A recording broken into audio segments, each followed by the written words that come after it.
Hello नमस्कार दोस्तों, आप लोगों का स्वागत है हमारे YouTube चैनल नंदन पाठशाला में।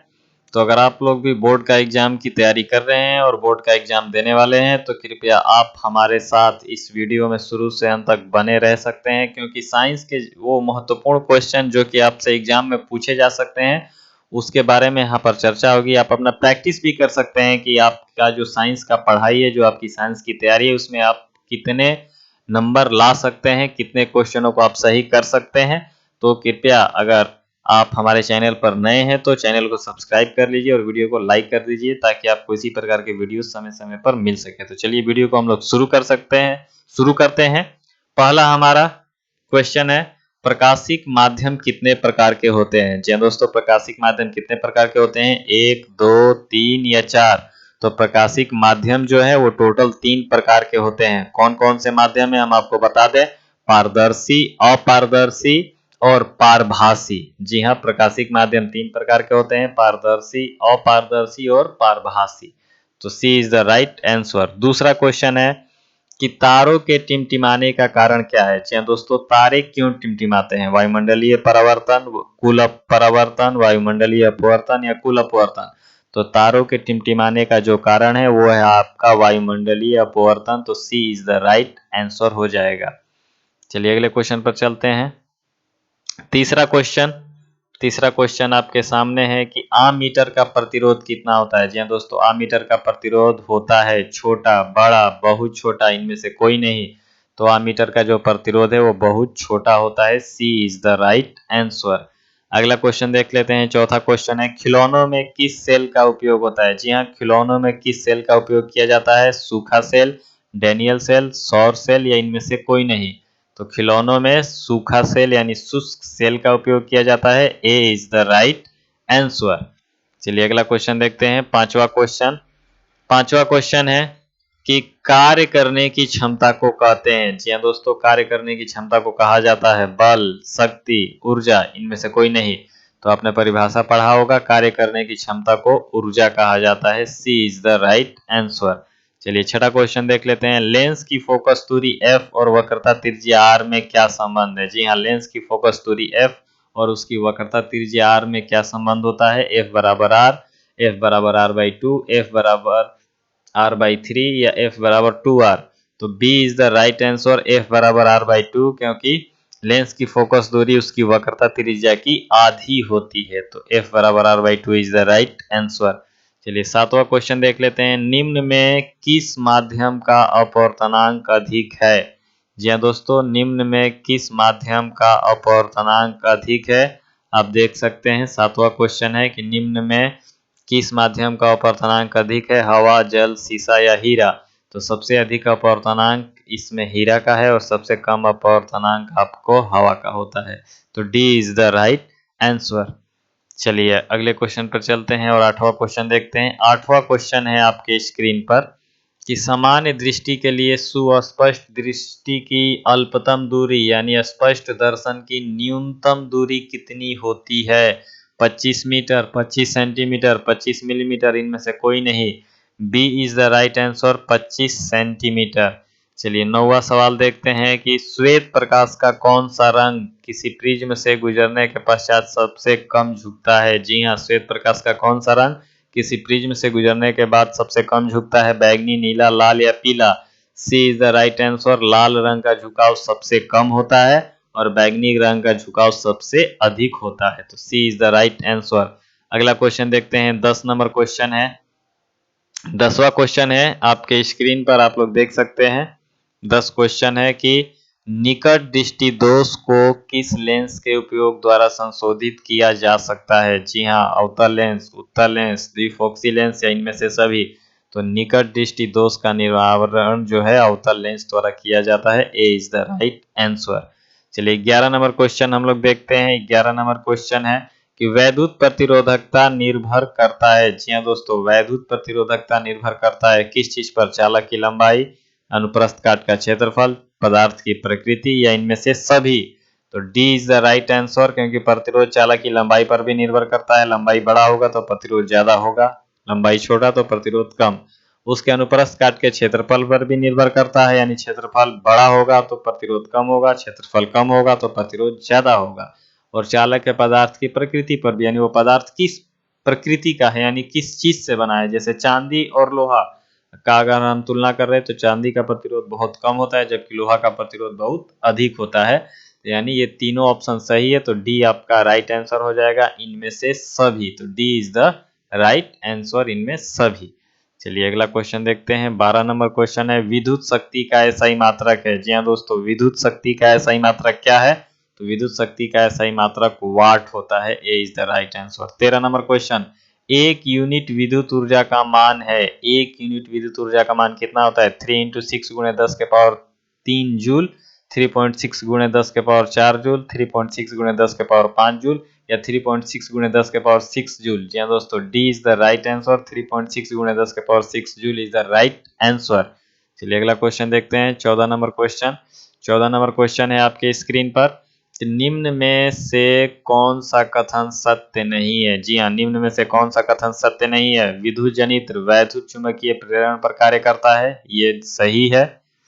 विद्युत मोटर विद्युत ऊर्जा को यांत्रिक ऊर्जा में बदल देता है, ये भी सही है। आपको गलत चुनना है, सत्य नहीं है, ये ध्यान देना है। जबकि ये दोनों क्या है? सत्य है। तो चलिए हम पता लगाते हैं कि यहाँ पर असत्य क्या है। चलिए अगला दो ऑप्शन देख लेते हैं। चुंबकीय बल रेखाएं परस्पर नहीं काटती हैं, ये भी सत्य है। ये तीनों सत्य हो गए। और डी है, हरे विद्युत रोधन वाला तार प्रायः विद्युन्मय तार होता है। जी हाँ दोस्तों, देखिए यही जो है गलत है, तो हमको गलत ही चुनना था ना, सत्य नहीं है। जी हाँ, तो D is the right answer. हरे विद्युत रोधन वाला तार विद्युन्मय तार नहीं होता है। हरे विद्युत रोधन वाला तार कैसा तार होता है? तो अर्थ वायर होता है या भू संपर्कित तार होता है। चलिए अगला क्वेश्चन देख लेते हैं। 15 नंबर क्वेश्चन आपके स्क्रीन पर है।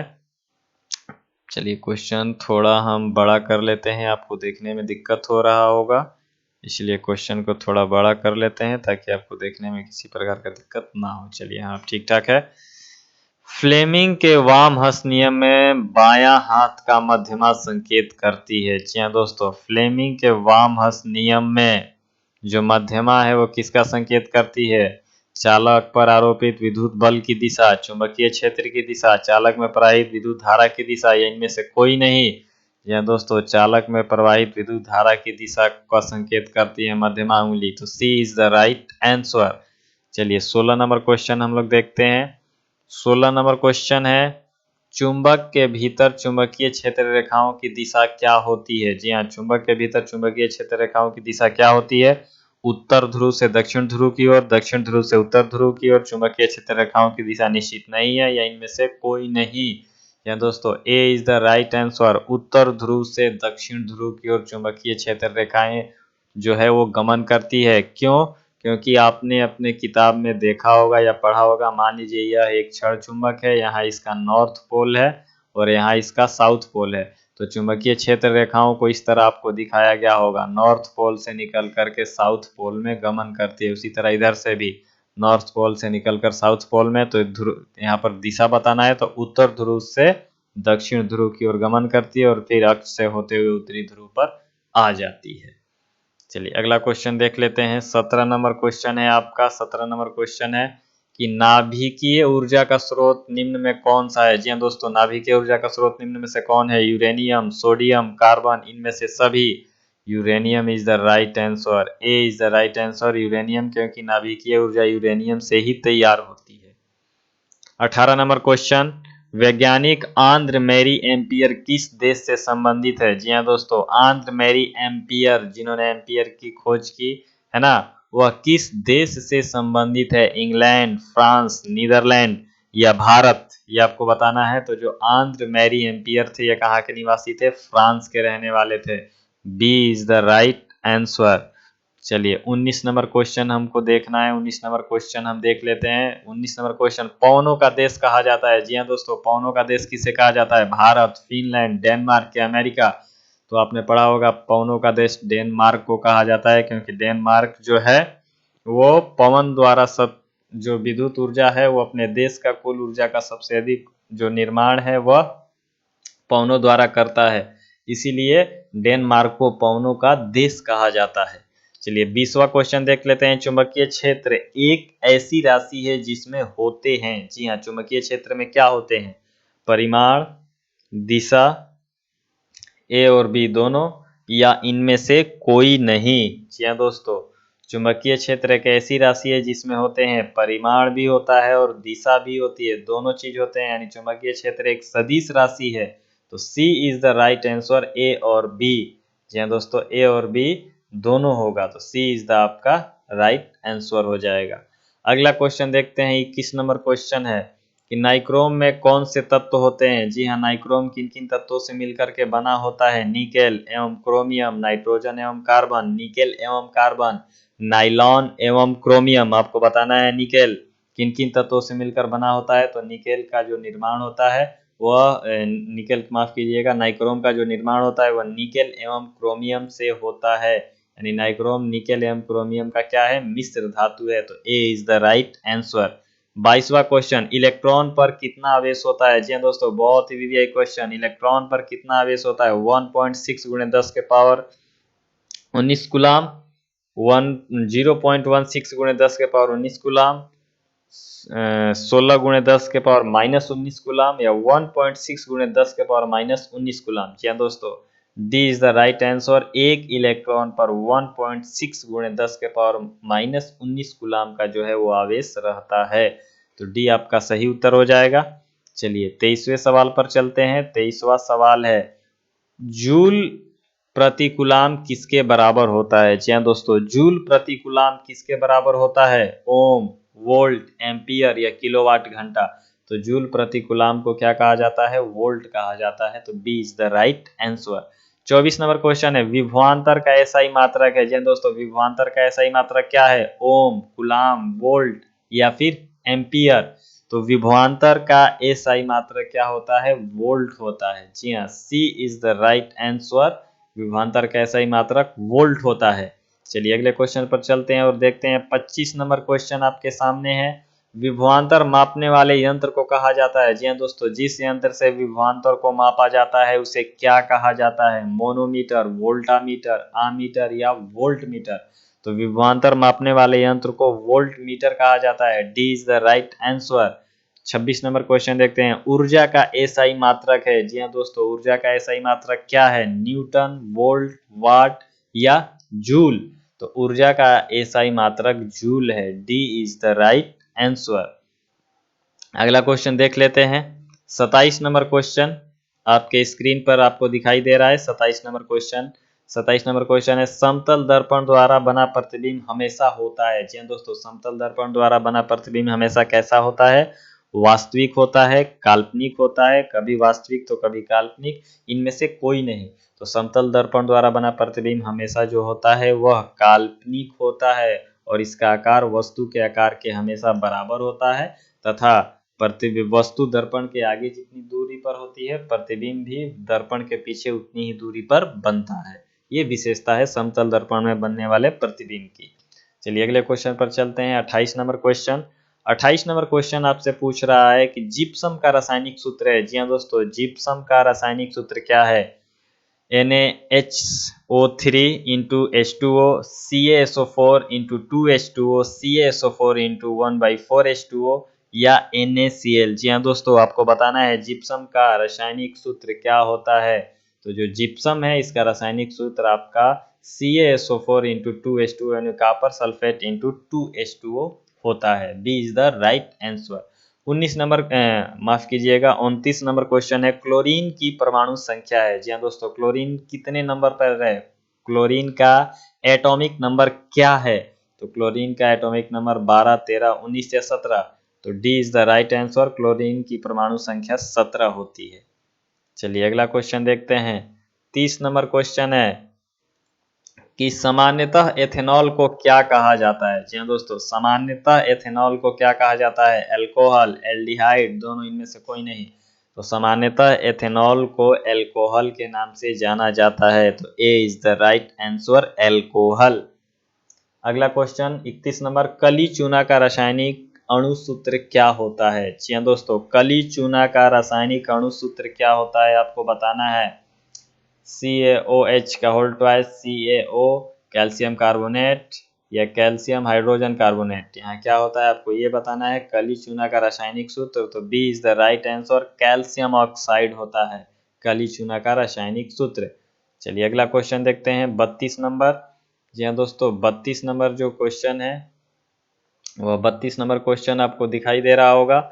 32 नंबर क्वेश्चन है कि जल के वैद्युत अपघटन में कैथोड पर कौन सा गैस मुक्त होता है? जब जल का वैद्युत अपघटन किया जाता है तो कैथोड पर कौन सी गैस मुक्त होती है? तो जल के वैद्युत अपघटन के फलस्वरूप हाइड्रोजन गैस जो है वो कैथोड पर मुक्त होती है, तो B is the right answer होगा। चलिए 33 नंबर क्वेश्चन है कि बेकिंग सोडा का रासायनिक सूत्र क्या होता है? जी हाँ दोस्तों, खाने वाला सोडा का रासायनिक सूत्र क्या होता है? Sodium carbonate into 10H2O, calcium oxide, calcium यहाँ पर है कैल्शियम ऑक्साइड हाइड्रोक्साइड, या फिर है आपका कैल्शियम कार्बोनेट। तो जी हाँ दोस्तों, ये गलत है, ये भी गलत है, ये भी गलत है। A is the right answer. Baking soda का रासायनिक सूत्र सोडियम बाइकार्बोनेट NaHCO3 होता है। अगला क्वेश्चन देख लेते हैं 34 नंबर क्वेश्चन है, कौन सा पदार्थ नीले लिटमस पत्र को नीला कर देता है? कौन सा पदार्थ नीले लिटमस को लाल कर देगा? आपको ये बताना है। अम्ल, क्षार, लवण या इनमें से कोई नहीं। तो अम्ल जो है वो नीले लिटमस को कैसा कर देता है? लाल कर देता है। तो A is the right answer. चलिए 35 नंबर क्वेश्चन पर चलते हैं। 35 नंबर क्वेश्चन है, मिल्क ऑफ मैग्नीशिया का पीएच मान होता है? जी हाँ दोस्तों, मिल्क ऑफ मैग्नीशिया का पीएच मान कितना होता है? 7, 8, 9 या फिर 10.5? तो मिल्क ऑफ मैग्नीशिया का पीएच मान जो होता है 10.5 होता है। D is the right answer. 36 number question, निम्न में कौन सा अधातु चमकीला है? जी हाँ दोस्तों, कौन सी अधातु चमकीली होती है? इस तरह तो अधातुएं जो होती है उनमें चमक नहीं होती है, लेकिन एक अधातु है जो कि चमकीला होता है। वो कौन सा है? आयोडीन, सल्फर, ब्रोमीन या फिर सेलेनियम? आपको बताना है। सही सही जवाब क्या होगा? जी हाँ दोस्तों, A iodine is the right answer, क्योंकि आयोडीन कैसा अधातु है? आयोडीन एक चमकीला अधातु है। 37 नंबर क्वेश्चन, निम्न में से कौन सा धातु अत्यधिक अभिक्रियाशील है? जी हाँ, निम्नलिखित में से कौन सी धातु अत्यधिक अभिक्रियाशील है? आपको ये बताना है। एल्युमिनियम, सोडियम, कैल्शियम या मैग्नीशियम? यानी इन चारों धातुओं में सबसे तेजी से अभिक्रिया करने वाली धातु कौन है? आपको ये बताना है। तो B is the right answer. Sodium जो है वो सबसे अधिक क्रियाशील धातु है। 38 नंबर क्वेश्चन, ऑक्सीजन परमाणु के बाह्यतम कक्षा में इलेक्ट्रॉनों की संख्या कितनी होती है? जी हाँ, ऑक्सीजन परमाणु के बाहरी कक्षा में इलेक्ट्रॉनों की संख्या कितनी होती है? 2, 6, 3 या 4? तो ऑक्सीजन के बाहरी कक्षा में कितने इलेक्ट्रॉन होते हैं? 2 इलेक्ट्रॉन होते हैं। तो A is the right answer. चलिए अगले क्वेश्चन की ओर हम लोग बढ़ते हैं और अगला क्वेश्चन देखते हैं कि अगले क्वेश्चन का जवाब क्या होगा। आप लोग रेडी रहिए अगला क्वेश्चन का जवाब देने के लिए। अगला क्वेश्चन है हम लोग का 38 नंबर क्वेश्चन है। 38 नंबर क्वेश्चन क्या है कि ऑक्सीजन परमाणु के बाह्यतम कक्षा में इलेक्ट्रॉनों की संख्या, ये तो हो गया 2 होता है। 39 नंबर क्वेश्चन, ब्यूटेनॉन एक कार्बन यौगिक है जिसका प्रक्रियात्मक समूह होता है? जी हाँ, ब्यूटेनॉन का जो क्रियाशील मूलक होता है वो क्या होता है? कार्बोक्सिलिक अम्ल, एल्डिहाइड अम्ल, कीटोन या फिर एल्कोहल? आपको बताना है कि ब्यूटेनॉन का क्रियाशील मूलक क्या होता है। तो C is the right answer, ketone होता है। जी हाँ, कीटोन का ये एक रूप है ब्यूटेनॉन। अगला सवाल हम लोग देखते हैं 40 नंबर सवाल। 40 नंबर सवाल क्या कहता है? 40 नंबर सवाल है, नाइट्रोजन के 2 परमाणुओं के बीच कितने आबंध होते हैं? माफ कीजिएगा, यहाँ किसने लिखा है, कितने होगा। नाइट्रोजन के 2 परमाणुओं के बीच कितने आबंध होते हैं? एक आबंध, द्विआबंध, त्रिआबंध या इनमें से कोई नहीं? तो C is the right answer. Nitrogen के 2 परमाणुओं के बीच त्रिआबंध होता है, क्योंकि नाइट्रोजन के बाहरी कक्षा में कितने इलेक्ट्रॉन होते हैं? तो 3 इलेक्ट्रॉन होते हैं, और 2 जब नाइट्रोजन के परमाणु रहेंगे तो ये क्या करेंगे? साझा कर लेंगे इलेक्ट्रॉनों का। तो त्रिआबंध होता है। C is the right answer. अगला क्वेश्चन 41 नंबर, एल्कीन का सामान्य सूत्र है? जी हाँ दोस्तों, एल्कीन का सामान्य सूत्र क्या होता है? Alkene CnH2n+2, CnH2n, CnH2n-1, CnH2n-2। Alkene का सामान्य सूत्र क्या होता है आपको ये बताना है, तो B is the right answer. CnH2n होता है एल्कीन का सामान्य सूत्र। अगला सवाल देखते हैं हम लोग। 42 नंबर सवाल है कि आधुनिक आवर्त सारणी में आवर्तों की संख्या कितनी है। जी हाँ दोस्तों, आधुनिक आवर्त सारणी में आवर्तों की संख्या कितनी है आपको ये बताना है। 7, 8, 9 या 18। तो आधुनिक आवर्त सारणी में आवर्तों की संख्या कितनी है? 7। तो A is the right answer. अगला क्वेश्चन है 43 नंबर, आपको दिखाई दे रहा है। 43 नंबर क्वेश्चन है कि समूह में ऊपर से नीचे जाने पर परमाणु आकार में क्या परिवर्तन होता है। जी हाँ, किसी समूह में जब हम ऊपर से नीचे आते हैं तो परमाणु के साइज पर क्या प्रभाव पड़ता है? साइज बढ़ता है, साइज घटता है, अपरिवर्तित रहता है, या इनमें से कोई नहीं। तो जब ऊपर से नीचे आते हैं तो परमाणु का आकार क्या होता है? जी हाँ दोस्तों, बढ़ते जाता है। A is the right answer, क्योंकि उनकी कक्षाएं बढ़ती जाती है और कक्षाएं बढ़ने से परमाणु का आकार क्या होता है? बढ़ते जाता है।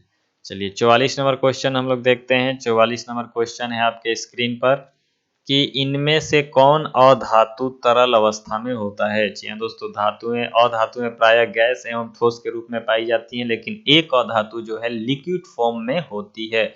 वह अधातु कौन सी है? कार्बन, ब्रोमीन, आयोडीन या इनमें से कोई नहीं। तो B is the right answer. Bromine वह अधातु है जो कि लिक्विड फॉर्म में पाई जाती है।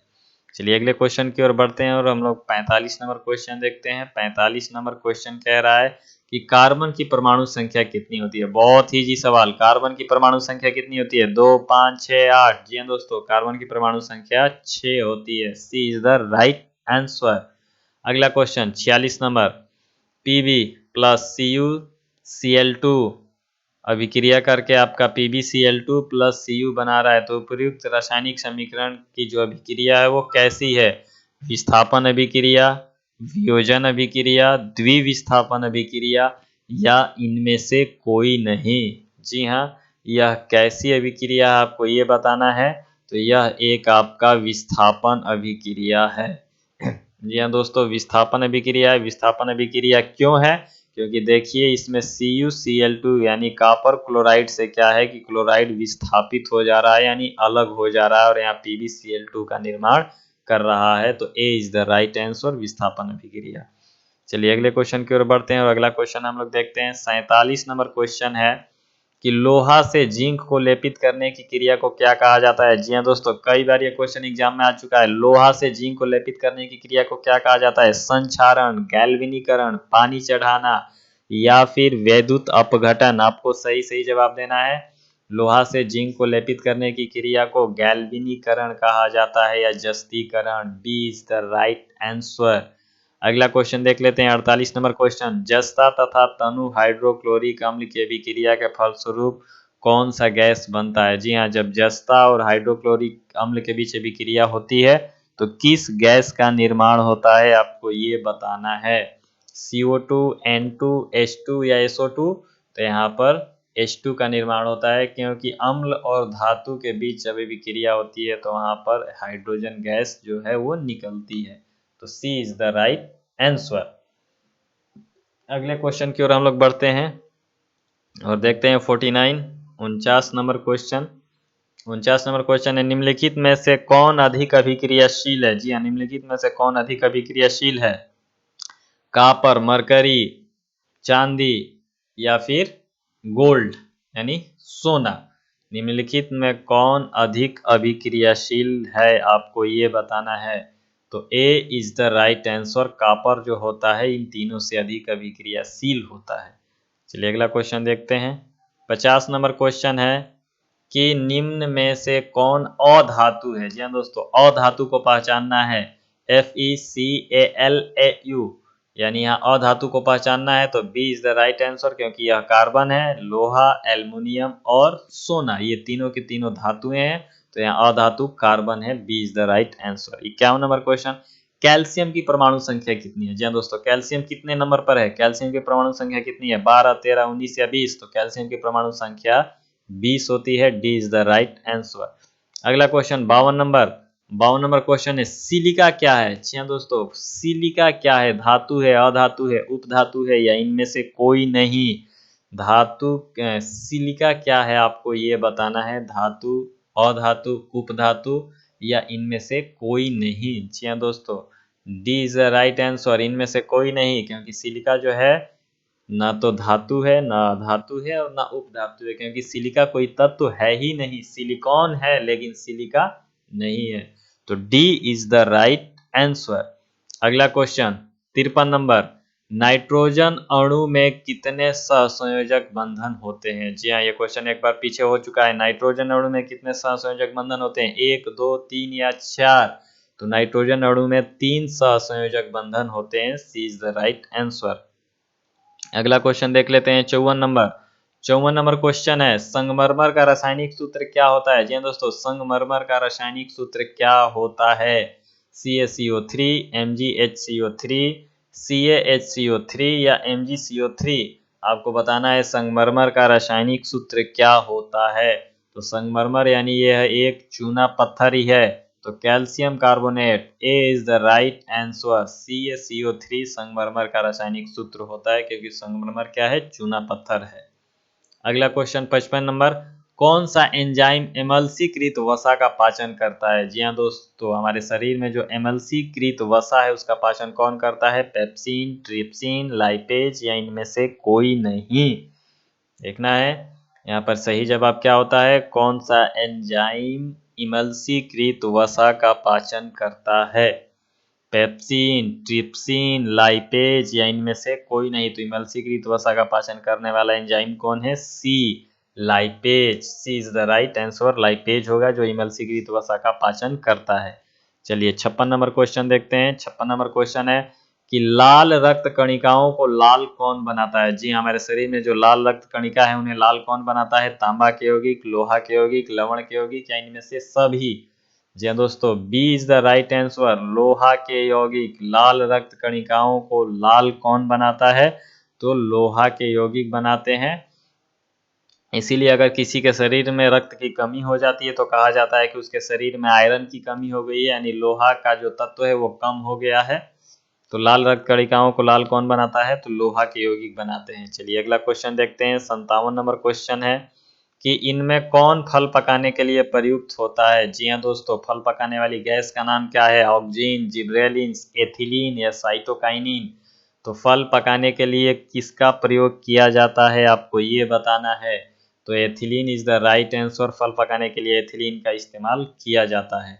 अगला क्वेश्चन देखते हैं 58 नंबर क्वेश्चन, वह प्रक्रम जिसके द्वारा जीव अपने जैसी संतानों की उत्पत्ति करते हैं क्या कहलाता है? जी हाँ दोस्तों, बहुत ही अच्छा सवाल है जनन चैप्टर का। वह प्रक्रम जिसके द्वारा जीव अपने जैसी संतानों की उत्पत्ति करते हैं उसे क्या कहा जाता है? जनन, डायफ्राम, निषेचन या भ्रूण?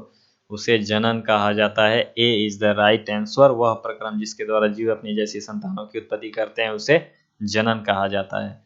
चलिए अगला क्वेश्चन 59 नंबर क्वेश्चन हम लोग देखते हैं। 59 नंबर क्वेश्चन है, सामान्य प्रकुंचन रक्तदाब होता है। जी हाँ दोस्तों, सामान्य प्रकुंचन का जो रक्तदाब है वह कितना होता है? 80 mm, 100 cm, 120 mm या 130 mm?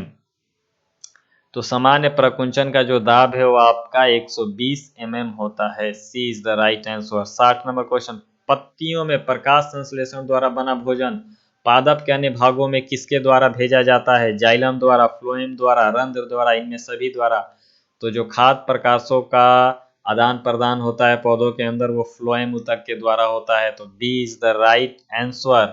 चलिए 61 नंबर क्वेश्चन को देखते हैं। 61 नंबर क्वेश्चन है, उस पौधों का नाम बताए, उस पौधे का नाम बताए जो कलम द्वारा कायिक प्रवर्धन को प्रदर्शित करता है। गेहूं, गुलाब, धान, इनमें से सभी? जी हाँ, कलम द्वारा कायिक प्रवर्धन को प्रदर्शित करने वाला पौधा कौन है? गुलाब का पौधा है। यानी वैसे पौधे जिनके डंठल को काट करके लगा देने पर वो लग जाते हैं, तो वो पौधा कौन सा है? गुलाब का पौधा। चलिए अगले क्वेश्चन की ओर बढ़ते हैं और अगला क्वेश्चन हम लोग देखते हैं। 62 नंबर क्वेश्चन, कालाजार बीमारी किस रोगजनक के कारण होती है? जी हाँ दोस्तों, कालाजार की जो बीमारी है किसके कारण होती है? प्लाज्मोडियम, लेशमानिया, अमीबा या इनमें से कोई नहीं?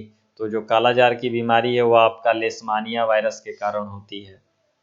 अगला क्वेश्चन 63 नंबर क्वेश्चन है दोस्तों, निम्न में कौन सा द्विलिंगी पुष्प है? जी हाँ दोस्तों, निम्न में कौन सा द्विलिंगी पुष्प है आपको ये बताना है।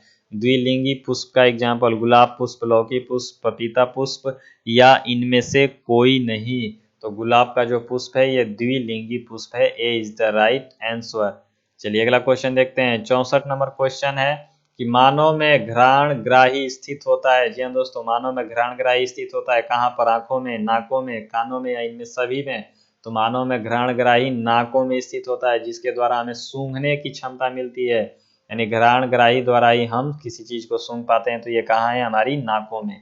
अगला क्वेश्चन 65, हमारे शरीर की सभी ऐच्छिक क्रियाएं नियंत्रित होती है किसके द्वारा? प्रमस्तिष्क से, मेडुला से, पांस से या अनुमस्तिष्क से? हमारे शरीर की सभी जो है ऐच्छिक क्रियाएं वो किसके द्वारा नियंत्रित होती है आपको ये बताना है। तो हमारे शरीर की सभी ऐच्छिक क्रियाओं को नियंत्रित कौन करता है? अनुमस्तिष्क। D is the right answer. अगला क्वेश्चन की ओर हम लोग बढ़ते हैं और देखते हैं 66 नंबर क्वेश्चन। 66 नंबर क्वेश्चन है, जंतुओं में वृद्धि हार्मोन स्रावित होता है कहाँ से? पीयूष ग्रंथि में, औटू ग्रंथि से, अधिवृक्क से या इनमें से कोई नहीं? वृद्धि हार्मोन जिससे शरीर की लंबाई बढ़ती है ये कहाँ से स्रावित होता है? तो पीयूष ग्रंथि से स्रावित होता है। A is the right answer. पीयूष ग्रंथि जिसको पिट्यूटरी ग्रंथि भी कहा जाता है, इसे हमारे शरीर की मास्टर ग्रंथि भी कहा जाता है, जो कि हमारे शरीर में कहाँ है? ललाट पर है। अगला क्वेश्चन देखते हैं। 67 नंबर क्वेश्चन है कि आनुवंशिकता का सिद्धांत किसने प्रतिपादित किया था? जी हाँ दोस्तों, आनुवंशिकता का सिद्धांत किसने दिया था? Mendel, Charles Darwin, Jagdish Chandra Bose या इनमें से कोई नहीं? तो आनुवंशिकता का जो सिद्धांत है वो देने वाले कौन थे? George Mendel. A is the right answer. अगला क्वेश्चन हम लोग देखते हैं। 68 नंबर क्वेश्चन, स्त्रियों में लिंग गुणसूत्र होते हैं। जी हाँ दोस्तों, स्त्रियों में पाए जाने वाले लिंग गुणसूत्र कौन से होते हैं? X Y, X X, X Y एवं एक्स एक्स दोनों, इनमें से कोई नहीं। तो स्त्रियों में जो है केवल एक्स एक्स गुणसूत्र पाया जाता है। तो B is the right answer. अगला क्वेश्चन 69, निम्न में से कौन जैव निम्नीकरणीय कचरा है? जी हाँ दोस्तों, निम्नलिखित में कौन जैव निम्नीकरणीय कचरा है? प्लास्टिक, थर्मोकोल, पॉलीथीन या tissue paper? Tissue paper is the right answer. D is the right answer. ये जैव निम्नीकरणीय कचरा है जिसको सूक्ष्मजीव सड़ा गलाकर मिट्टी बना देते हैं और इन तीनों को मिट्टी नहीं बना सकते हैं।